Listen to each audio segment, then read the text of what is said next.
Good morning, students. Today we start from remark. In general, converse of above corollary is not true. The following illustration proves this fact.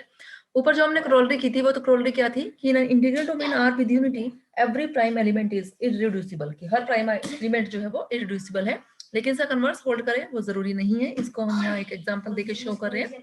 हमने ring consider की z under root 5 iota, minus अंदर लिखने का मतलब z root 5 iota. तो इसमें जो elements होंगे वो किस फॉर्म के हैं, a plus root 5 iota b where a and b belongs to z under the operation defined as, means अगर हम दो एलिमेंट्स का सम करें तो वो कैसे सम हो रहा है, मींस रियल में रियल पार्ट और जो आपका इमेजनरी पार्ट है वो इमेजनरी में ऐड हो रहा है। और जब हम इसको मल्टीप्लाई कर रहे हैं तो जैसे आप मल्टीप्लाई करते हैं तो वो क्या आएगा, ये रियल पार्ट हमने कलेक्ट कर लिया a इंटू सी, और जब इमेजनरी को इमेजनरी से मल्टीप्लाई करोगे तो रियल पार्ट आएगा प्लस जो उसका इमेजनरी पार्ट आ रहा है। We note that 3 is an irreducible element in this ring which is not prime. ठीक है, 3 देखो, लेट 3 हमें क्या दिखाना है कि जो एलिमेंट 3 है वो हमारा प्राइम नहीं है। प्रूफ देखो इसका, लेट 3 को हमने क्या लिख दिया, दो एलिमेंट्स के प्रोडक्ट की फॉर्म में लिख दिया कि मान लिया 3 जो उसका एलिमेंट है तो हम इसको ऐसे लिख सकते हैं where A B C D belongs to Z. Now taking conjugate, 3 का कंजुगेट लिया हमने। जब हम कंजुगेट लेंगे इसका तो जो प्लस साइन है वो किस में चेंज हो जाएगा, माइनस साइन में चेंज हो जाएगा। 3 इंटू 3 बार लिया तो मिस हमने मल्टीप्लाई कर दिया 3 और 3 बार को, तो ये वैल्यू आ गई। 3 का कंजुगेट तो क्या होगा 3, क्योंकि 3 तो क्या है, एक रियल नंबर है, तो 9 is equal to this value.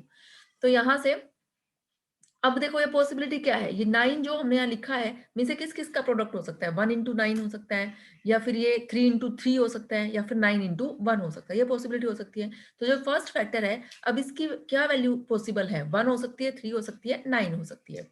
Since a and b belongs to z, this implies a square plus 5b square is cannot be equal to 3, क्योंकि a और b जो है वो आपके इंटीजर्स हैं, और a और b इंटीजर पॉजिटिव हो या नेगेटिव हो, लेकिन स्क्वायर तो पॉजिटिव ही हो जाएगा, तो ये वैल्यू 3 नहीं हो सकती।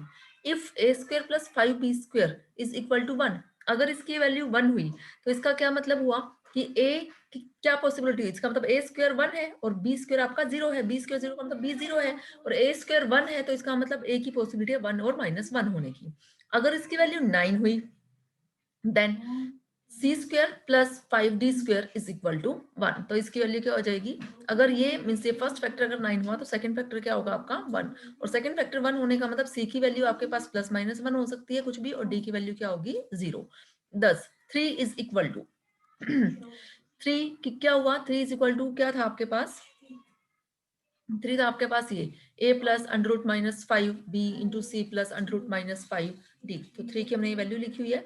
दस दिस इंप्लाइज, तो यहाँ से हमारे पास क्या पॉसिबिलिटी आई कि ये वैल्यू आपकी प्लस माइनस 1 या फिर ये वैल्यू आपकी प्लस माइनस 1 हो सकती है, लेकिन 1 और -1 तो दोनों ही क्या है हमारे इसके यूनिट्स है ना। तो इसका मतलब अगर हम 3 को 2 का प्रोडक्ट लिख पा रहे हैं तो उनमें से कोई ना कोई एक यूनिट आ रहा है, इसका मतलब 3 क्या है आपका इररिड्यूसिबल एलिमेंट है। But 3 is not a prime element, क्यों, क्योंकि अगर 3 9 को डिवाइड कर रहा है, और 9 को हम कैसे लिख रहे हैं, इन दो एलिमेंट्स के प्रोडक्ट लिखा था हमने, बट 3 डज नॉट डिवाइड, ना तो इस एलिमेंट को डिवाइड कर रही है और ना ही वो इस एलिमेंट को डिवाइड कर रही।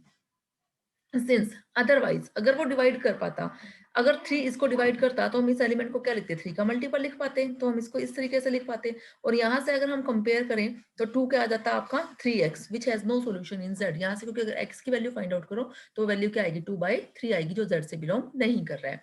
तो इसका मतलब जो 3 एलिमेंट है वो इररिड्यूसिबल तो है लेकिन प्राइम नहीं है। नेक्स्ट थ्योरम है, let r be a principal ideal domain which is not a field. r principal ideal domain है, मींस जिसका हर आइडियल जो है वो प्रिंसिपल आइडियल है, ऐसी इंटीग्रल डोमेन, और जो फील्ड नहीं है, then an ideal S generated by a nor is a maximal ideal if and only if a nor is an irreducible element. Result if and only if में show करना है, हमने क्या ले लिया, लेट एस जो आइडियल है जो ए नोर से जनरेट हो रहा है वो हमारा मैक्सिमल आइडियल है, हमने शो क्या करना है, ए नोर जो है वो हमारा इररिड्यूसिबल एलिमेंट है, और इररिड्यूसिबल एलिमेंट के लिए हमें क्या शो करना है कि वो एलिमेंट हमारा नॉन जीरो है, नॉन यूनिट है, और ए नोर हैज प्रॉपर फैक्टर्स, इसके प्रॉपर फैक्टर्स है, मतलब अगर ए नोर को हम बी इंटू सी की फॉर्म में लिख पा रहे हैं तो ना तो आपका बी यूनिट होगा और ना ही आपका सी यूनिट होगा। ये फैक्टर्स सॉरी हमें क्या दिखाना, वो इररिड्यूसिबल, रिड्यूसिबल नहीं इररिड्यूसिबल है, means a nor has no proper factor, उसका कोई प्रॉपर फैक्टर नहीं है, मींस अगर हम ए नोर को 2 की प्रोडक्ट में लिख पा रहे हैं तो इसका मतलब उनमें से कोई ना कोई जो है वो यूनिट होगा। चलो हम सपोज कर लेते हैं कि ए नोर जो है वो 0 है, और आर क्या है हमारा, since R is not a field, ये हमें गिवन है कि ये जो इंटीग्रल प्रिंसिपल आइडियल डोमेन है आर, लेकिन वो फील्ड नहीं है। R is not a field, so there exists at least one non-zero element. B belongs to R such that B inverse does not exist, क्योंकि फील्ड में तो हर non zero element का inverse exist करता है। Let T be an ideal generated by B, मान लिया T एक ideal है जो B से जनरेट हो रहा है, एंड A नॉर हमने क्या एज्यूम किया हुआ है, जीरो एज्यूम किया हुआ है। This implies S A nor से जो जनरेट हो रहा था, तो इसका मतलब S जीरो से जनरेट हो रहा है, और जो आइडियल जीरो से जनरेट हो रहा है वो खुद क्या होगा, जीरो ही होगा। सो जीरो और आर के बीच में हमने किसको दिखा दिया, टी को दिखा दिया, इसके बीच में आ रहा है। This implies S is contained in T, T is contained in R, but T is not equal to S. ये ऐसा हम क्यों लिख पाए, क्योंकि हमें क्या दे रखा था कि एस जो आइडियल है वो हमारा क्या है, मैक्सिमल आइडियल है। ठीक है, ये रिजल्ट अभी हम यूज करेंगे। But T is not equal to S. अब देखो हमने क्या दिया, S is contained in T is contained in R, लेकिन एस कैसा है, मैक्सिमल आइडियल है। अगर एस मैक्सिमल आइडियल है तो टी या तो एस के इक्वल होगा या फिर वो आर के इक्वल होगा, लेकिन हम कह रहे हैं टी एस के इक्वल नहीं है। क्यों नहीं है, क्योंकि एस तो जीरो से जनरेट हो रहा था, तो एस में तो सिर्फ जीरो ही एलिमेंट है और कुछ है ही नहीं, और टी जो है वो बी से जनरेट हो रहा है। तो but T is not equal to S because B belongs to t and b is not equal to 0 and s is generated by 0, so t cannot be equal to s also। अब या फिर क्या होना चाहिए उसके definition से, maximal के definition से, टी को आर के इक्वल होना चाहिए, लेकिन टी आर के भी इक्वल नहीं है। क्यों नहीं है, क्योंकि वन आर से बिलोंग कर रहा है और वन जो है वो टी से बिलोंग नहीं कर रहा है। सिंस अगर वन टी से बिलोंग कर जाता तो इसका मतलब वन किससे बिलोंग कर गया, because T is generated by B, तो इसका मतलब वन को हम कैसे लिख पाते, B into X for some X. तो यहाँ से हम क्या कह देते हैं, बी क्या हो गया, इनवर्टिबल। तो ये तो कॉन्ट्राडिक्शन आ गई, क्योंकि बी तो ऐसा नॉन जीरो एलिमेंट था जिसका इनवर्स एग्जिस्ट नहीं कर रहा है। तो इसका मतलब जो हमारी एजम्पशन थी कि एन और जीरो है वो जीरो नहीं है। अब हमें क्या दिखाना है सेकंड पार्ट में, सेकंड पार्ट में दिखाना है ए nor is not a unit. यहाँ इसको भी हम कॉन्ट्राडिक्शन से ही प्रूव करते हैं। मान लिया ए नोर जो है वो यूनिट है, अगर ए नोर यूनिट है तो इसको इसका मतलब क्या हुआ यूनिट की डेफिनेशन से, A nor into some element is equal to 1, वो क्या ले लिया, ए नोर इनवर्स ले लिया। Now a nor belongs to S and a nor inverse belongs to R. Now this implies a nor into a nor inverse, ये किसका हो गया, एस का बाय डेफिनेशन ऑफ आइडियल। इसका मतलब वन बिलोंग्स टू एस, और अगर कोई भी वन अगर किसी भी आइडियल में पहुंच जाता है तो वो किसके इक्वल हो जाता है, आर के। ये हम ऑलरेडी थ्योरम्स में, कई थ्योरम्स में ये रिजल्ट हमने प्रूव किया है। तो इसका मतलब एस किसके इक्वल हो गया, आर के इक्वल हो गया, लेकिन ये तो पॉसिबल ही नहीं है। इसका मतलब हमारी असम्पशन यहाँ भी फॉल्स हो गई, तो ए नोर जो है वो यूनिट नहीं है। थर्ड फाइनली हमें क्या दिखाना है कि ए नोर जो है उसके कोई प्रॉपर फैक्टर्स नहीं लिख सकते। मान लिया कि ए नोर को हमने लिख दिया B into C for some B C belongs to R.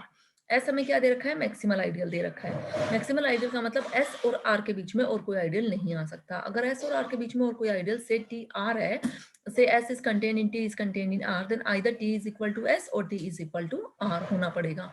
Now for any ideal T containing S, either T is equal to S or T is equal to R. Let T is generated by B. If T is equal to S, अगर T S के equal हुआ तो इसका क्या मतलब हुआ, B जो है वो S से बिलोंग कर जाएगा क्योंकि आइडियल T जो है वो B से जनरेट हो रहा है, तो B तो T में है ही, और अगर T किसके इक्वल है, S के इक्वल है, तो इसका मतलब B belongs to S। Now this implies अगर B S से बिलोंग कर रहा है और S जो है वो किससे जनरेट हो रहा है, A नोर से जनरेट हो रहा है, तो B is generated by A nor means B is equal to M A nor for some M. So A nor is equal to BC. Now this implies A nor is equal to B की हमने यहाँ value रख दी M A nor into C. This implies A nor हमने common लिया 1 minus MC is equal to 0. Now वो क्या integral domain है आपकी आर जो है, आइदर अगर प्रोडक्ट जीरो है, आइदर वन इज जीरो और second is zero, but first can not be zero, so second क्या हो जाएगा, zero. So this implies MC is equal to 1. This implies C is a unit. If T is equal to R, then 1 belongs to, if T is equal to R, then 1 belongs to R. This implies 1 belongs to T, or T is generated by B. This implies 1 is equal to NB for some N. This implies B is a unit. Thus, A nor is an irreducible element. Converse देखो, let A nor be an irreducible element such that S is generated by A nor. Now we have to prove S is maximal. हमें ये prove करना है. Since A nor being irreducible is not a unit element, तो इसका मतलब S जो है वो R के इक्वल नहीं है. Let S is contained in T, ठीक है, और T क्या है, कोई आइडियल है R का. R क्या है, हमारी प्रिंसिपल आइडियल डोमेन है. Since T is generated by B for some B belongs to R, और B जो है वो S से बिलोंग नहीं कर रहा है, B doesn't belongs to S.